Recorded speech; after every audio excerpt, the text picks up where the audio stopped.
And welcome to your Friday, everyone. 6 o'clock here. Jason and Alicia to end the week with you. Yes, we were so spoiled this week. We were out yesterday, Remy and I, on a walk, and it was crowded, Mace. So many people embracing the weather because that's all going to change. Right, yeah. While we have it, get outside and enjoy these warm days. The colder weather isn't too far away, and unfortunately, it's hitting on the weekend. We've slid a degree to 63, although that's not too different from yesterday. We were around 64, 65, so feeling similar to yesterday to begin the day. Wind out of the south near 10 miles an hour. Northern Minnesota has dropped a little bit. 30s, 40s for the temperatures this morning. 50s, though, all the way up through Brainerd and St. Cloud, and even 60s into western Wisconsin, like the Twin Cities. Rain is on our doorstep, but it's not here yet. Ontario, North Dakota, into South Dakota. Just some high clouds may pass through today. We'll have more sunshine than clouds overall. Our high temperature in the metro does sneak past 80. We should make it to 81 or 82 or so for our high. But as we look into the weekend, there's the changes, Jen. Dropping 30 degrees tomorrow and even colder Friday with a few slushy snowflakes possibly to start Sunday. Oh, deep sigh. Thank you, Mace. Hey, good news this morning on this Friday, just a minute after 6. If you're heading in from Wisconsin, maybe heading to work in the Twin Cities, this is what 94 is looking like for you this morning. Really good start to our commute. A nice sunrise there too. Let's check in on 169, particularly this stretch. Looking good right now, but of course, major closure coming up this weekend on this stretch of 169. We're going to dive into those details coming up in just a bit, Jason. All right, Jen, thank you. In just a few hours here, St. Paul will start shutting down businesses, streets, parks, and trails. And the city is preparing for possible flooding this weekend along the Mississippi River. CC's live on Water Street and Lilydale Avenue right now, an area that's being closed. CC. Hey, good morning. Yeah, so if your commute takes you along Water Street, your commute will be impacted today because in just a few hours at 2 o'clock, Water Street will be closed to cars, bikes, and pedestrians as they close this area off because of potential flooding this weekend, and that's between Highway 13 and then Plato Boulevard. But take a look at this. There's already closure signs up right now because the water is already getting pretty high. If we take a look out here, the water is already at the step here, and if you look to the left here, the water is already coming up where you can't even go out on the lookout and look out at the Mississippi. Now, these temporary closures are part of the city's flood response plan. So right now, we just showed you the water, and the river level here in St. Paul is at 9.33 feet. But the National Weather Service says by Sunday, just a couple of days, the river could be at minor flood stage level of 14 feet. By Monday, that increases to moderate flood stage at 15 feet. The city will keep Water Street along with park areas and facilities closed until the flooding stops. Now, city leaders are asking you, of course, to follow the closure signs and not go into any areas where flooding is seen or try to explore those areas. To see a full list of businesses and parks and trails that are closed, head to our website. We have a full list there. Jason, Alicia. All right, CC, yeah, we're all watching those levels very closely over the next few days. Thank you very much. And speaking of flood levels, in just 3 hours, Governor Walz will be in Hastings. He's going to be there to talk about what that city's doing to prepare for spring floods. This is happening one day after he held a meeting with state and federal leaders on the state's flood outlook this year, as well as the preparations underway. Today's meeting in Hastings starts at 9.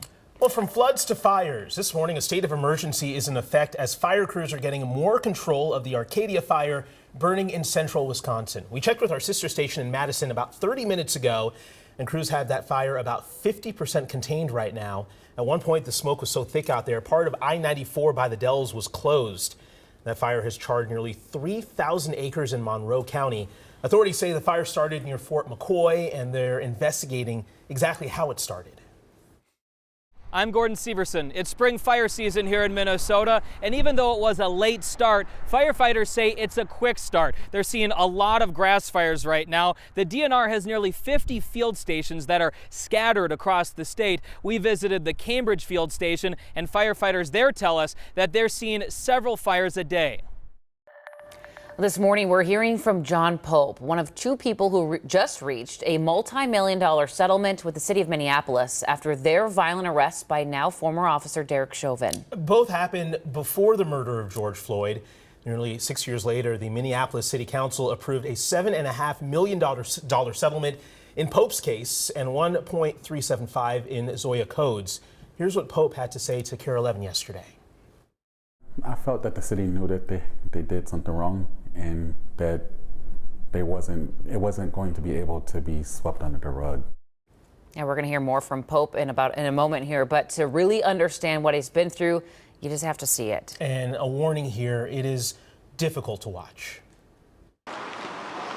September 4th, 2017, Officer Derek Chauvin and a second officer arrived at the home of 14-year-old John Pope on a domestic assault call. After interviewing the mother, Chauvin confronts the young boy in his bedroom, sitting on the floor. Why don't you stand up for me? I'm fine. No, you're under arrest, so stand up. I'm not under arrest. Yeah, you are. Stand up. My mom is drunk. You can call her brother. Stand up. She assaulted me. Stand up. The video shows Chauvin using what's called a C-choke on the boy's neck and striking him with a flashlight. Please tell him I didn't do nothing. I hurt my son. Please tell him. You gotta tell him I didn't do nothing. Moments later, a rear naked choke is applied by Chauvin. Please do not kill my son, please. Once Pope is subdued and handcuffed, Chauvin is seen with his knee on the back of the boy's neck.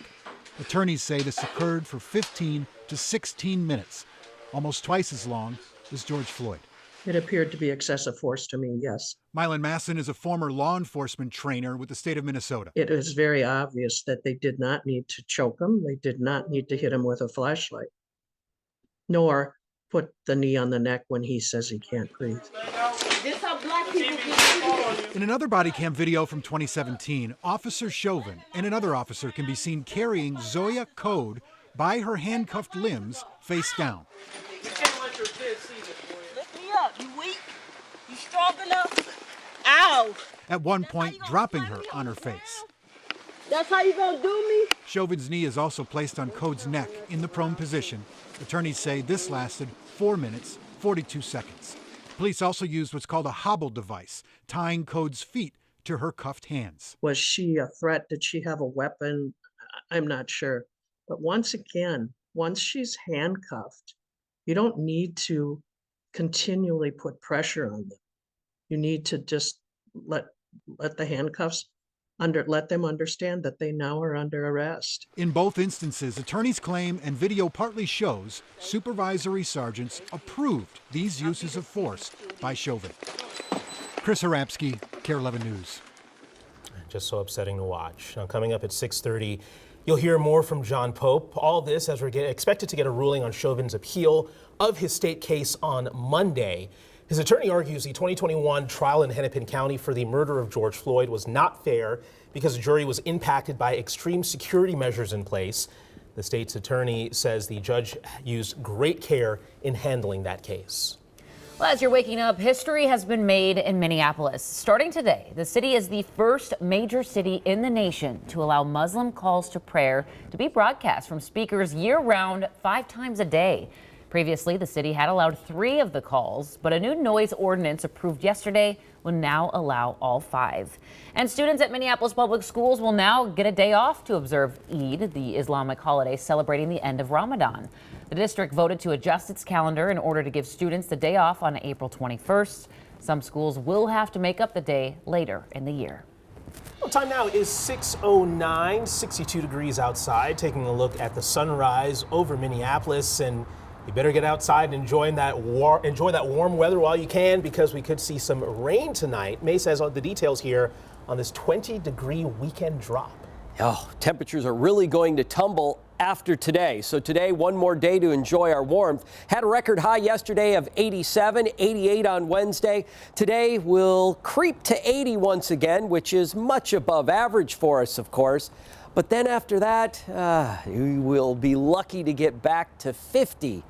Maybe 52 Saturday and 40s on Sunday.